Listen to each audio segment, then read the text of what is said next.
అందరికీ జై భీమ్.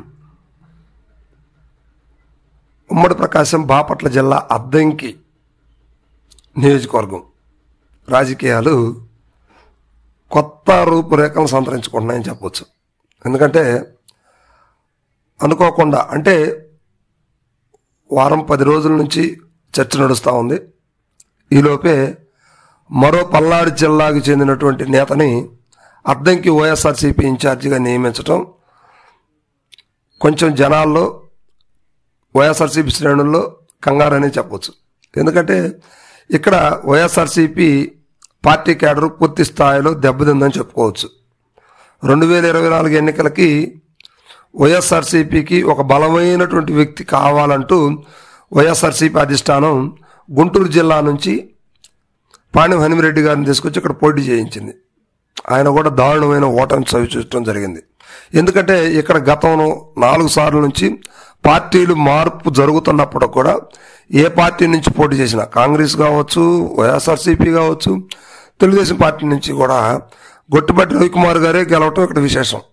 సో ఇలాంటి వ్యక్తిని ఢీకొట్టడానికి ఒక బలమైనటువంటి వ్యక్తి కావాలంటూ పాణ్యం హనుమిరెడ్డి గారిని తీసుకొచ్చారు. ఆయన కూడా దారుణంగా ఓటమి పాలయ్యారు. రవికుమార్ గారు ఆయన మీద 25,000 ఓట్ల మెజార్టీతో గెలవడం జరిగింది. సో ఇప్పుడు వైఎస్ఆర్సీపీ ఒక బలమైనటువంటి నాయకత్వం కోసం కోరుకుంటా ఉంది. ఇక్కడ మరి కరణం బలరామకృష్ణమూర్తి గారు ఇక్కడ ఉన్నప్పుడు కూడా ఆయన్ని చీరాల గతంలో అంటే 2019లో చీరాల నుంచి టీడీపీ నుంచి కంటెస్ట్ చేశారు. ఆ తర్వాత వైఎస్ఆర్సీపీకి వచ్చారు. అదే చీరాల నుంచి మళ్ళీ వాళ్ళ కుమారుడి నుంచి పోటీ చేయడం జరిగింది. వాళ్ళు కూడా అక్కడ ఓటమి పాలయ్యారు. ప్రస్తుతానికి ఆయన అద్దంకి రావాలనే ఆలోచనలో ఉన్నప్పుడు కూడా అధిష్టానం అంటే ఎలక్షన్ సమయం చాలా దూరంగా ఉంది. ఇప్పుడు అంత అనుకూల పరిస్థితులు లేవు కనుక వారు కూడా సైలెంట్గా ఉన్న పరిస్థితి కనిపిస్తూ ఉంది. సో మీరు అద్దంకి వస్తారా రారనేది కొంచెం ఎక్కడ కూడా బహిరంగంగా వాళ్ళు చెప్పలేదు. కానీ ఈలోగానే వైఎస్ఆర్సీపీ ఒక కొత్త నాయకత్వాన్ని మరో పల్నాడు జిల్లాకు చెందినటువంటి కొత్త నాయకత్వాన్ని అద్దంకి హఠాత్తుగా ప్రకటించడం జరిగింది.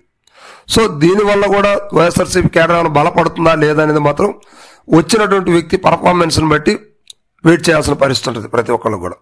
సో ఇప్పుడు డాక్టర్ చింతలపూడి అశోక్ కుమార్ గారు పల్నాడు హాస్పిటల్ ట్రస్ట్ అనే పేరుతోటి అక్కడ సేవా కార్యక్రమాలు నిర్వహిస్తూ ఉన్నారు. మంచి వ్యక్తి అని చెప్తున్నారు. అయితే మొత్తానికి ఆయన అద్దంకి ఇన్ఛార్జిగా ఇవ్వటం కొంచెం అద్దంకి ప్రజల్లో ఆందోళన అని చెప్పవచ్చు. ఎందుకంటే వైఎస్ఆర్సీపీ శ్రేణుల్లో ఎవరు ఉంటారో ఎవరు పోతారో అసలు పార్టీ మరలా ఇప్పటికైనా గెలుస్తుందా లేదా అనేది కొంచెం భయం అనే చెప్పుకోవచ్చు. ఎందుకంటే ఎదుట ఉన్నది గొట్టిపాటి రవికుమార్ కనుక ఆయన మీద పోటీ చేయాలంటే ఆర్థికంగాను సామాజిక పరంగాను ఇంకా మిగతా విషయాల్లో కూడా బలమైన వ్యక్తి కావాలి. నిజం చెప్పుకోవాలంటే ఇదే వాస్తవం. కానీ అలాంటి పరిస్థితి వచ్చినటువంటి వ్యక్తుల్లో ఉందా లేదా అనేది వాళ్ళ పర్ఫార్మెన్స్ ఏందనేది కొంచెం వెయిట్ చేయాల్సిన పరిస్థితి ఉంది. సో మొత్తం మీద వైఎస్ఆర్సీపీ అధిష్టానం డాక్టర్ చింతలపూడి అశోక్ కుమార్ గారిని అద్దంకి నియోజకవర్గాన్ని పంపడం జరిగింది. అంటే గతంలో అదే పల్నాడు జిల్లాకు చెందినటువంటి పాణ్యం హనుమిరెడ్డి గారు అద్దంకి రావడం జరిగింది. ఇప్పుడు ఆయన పక్కన పెట్టేసి మరలా అదే పల్నాడు జిల్లా అంటే ఈయన గురజాల నియోజకవర్గంలో కొంచెం యాక్టివిటీ వాళ్ళ ట్రస్ట్ పేరు మీద సేవా కార్యక్రమాలు నిర్వహిస్తున్నటువంటి డాక్టర్ గారు అన్నమాట. ఆయన ఇప్పుడు అద్దంకి తీసుకురావడం జరిగింది.